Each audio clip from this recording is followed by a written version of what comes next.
BDR বিদ্রোহের ঘটনায় বিস্ফোরক দ্রব্য নিয়ন্ত্রণ আইনের মামলায় আরও ৯ আসামি জামিনে মুক্তি পেয়েছেন। বুধবার কাশিমপুর কারাগার থেকে বের হয়ে বাড়ি ফিরেছেন তারা। একই ঘটনায় হওয়া হত্যা মামলায় এদের ভেতর কয়েকজন ব্যক্তিরা আগেই খালাস পেয়েছেন। খালাস পাওয়া আসামিদের একজন আরাফাত বলেন, নির্দোষ হওয়ার পরও তাকে জেলখানায় রাখা হয়েছে। 11টা পর্যন্ত গাড়ি চালাই, রাত্রে 11টা পর্যন্ত গাড়ি চালানোর পরে আমি অবডিউটিতে চলে যাবো। অর্থাৎ এর পরের দিন আমার ডিউটি হবে রাত্রে 11টা পর্যন্ত। যদি কেউ অন ডিউটি থাকে তাহলে এর পরের দিন আপনার পিটিতে মিলতে হবে না, এবং অন্যান্য যে সকালে যে পার্টিকুলার কার্যক্রমগুলো আছে এগুলো করতে হয় না। সেই অনুযায়ী আমি রেস্টে ছিলাম।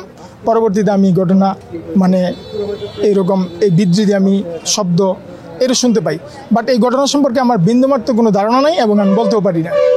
বিরাট কারণে আমাকে জেলে রাখা হয়েছে এবং আমি খালাসপ্রাপ্ত হওয়ার পরেও আজকে 16 বছর জেলে আছি, যেটাকে মার্ডার মামলায় আমাকে খালাস দিয়েছে, তারপরও আমি এতদিন পর্যন্ত জেলে আছি। আমার কাছে যে অনুমতি এটা ভাই বাসায় প্রকাশ করা যাবে না। আমার ভাই বিনা দোষে 16 বছর 2 মাস জেল কাটছে। আমার ভাই কোনো অপরাধী না। আমার ভাই এদিন ডিউটি দিয়েছিল না। এখনও কাশিমপুর কারাগারে আরও 400-র মতো বিডিআর জওয়ান বন্দী রয়েছে। এদের মধ্যে অনেকের সাজা শেষ হয়েছে, তাই দ্রুত তাদের মুক্তি দেওয়ার দাবি জানিয়েছে সৈনিক আরাফাত। মাত্র 30% টাকায় জমির মালিক হয়ে নতুন বাংলাদেশের গড়ে তোলার স্বপ্ন দেখা বাংলা বসতি। আমাদের যারা ভিতরে আছে, এখানে যাদেরকে বিভিন্ন মেয়াদে সাজা দেওয়া হয়েছিল, তাদের সাজাটা অলরেডি সার্ভ আউট হয়ে গেছে 5 বছর আগে। তাদেরকে যেন দ্রুত মুক্তির ব্যবস্থা করা হয়, এবং যাদেরকে লাইফ এবং ফাঁসি দেওয়া হয়েছে এটা ইনজাস্টিসের মাধ্যমে, ন্যায় বিচারের মাধ্যমে তারা যেন ন্যায় বিচারটা পায়, এটা যেন দ্রুত ব্যবস্থা করা হয়। আমরা কমিশনের প্রতি আশাবাদী, ইলিয়াস ভাইও কমিশনের প্রতি আশাবাদী। কমিশন যেন আমাদের ন্যায় বিচার করে এবং দ্রুত যেন আমরা এর সুফলটা পাই। এ সময় সাংবাদিক ইলিয়াস হোসাইনের প্রতি কৃতজ্ঞতা জানান সদ্য মুক্তি পাওয়া আরাফাত।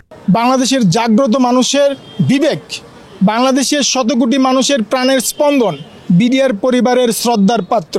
বিডিআর পরিবারকে এতটুকু এগিয়ে নেওয়ার একমাত্র মাধ্যম সাংবাদিক ইলিয়াস ভাই। সাংবাদিক ইলিয়াস ভাইয়ের প্রতি শত শ্রদ্ধা, ভালোবাসা এবং বিডিআর পরিবার থেকে সেলুট। 2009 সালের 25 ও 26 ফেব্রুয়ারি ঢাকার পিলখানায় সীমান্তরক্ষী বাহিনীর সদর দপ্তরে বিদ্রোহের ঘটনায় 57 সেনা কর্মকর্তা সহ 74 জন নিহত হয়েছেন। ওই ঘটনায় হত্যা ও বিস্ফোরক আইনে 2টি মামলা হয়েছে। সেই মামলায় নিরপরাধ অনেক জওয়ান এখনও সাজা কাটছেন। কাজী পাপ্পু, বাংলা এডিশন।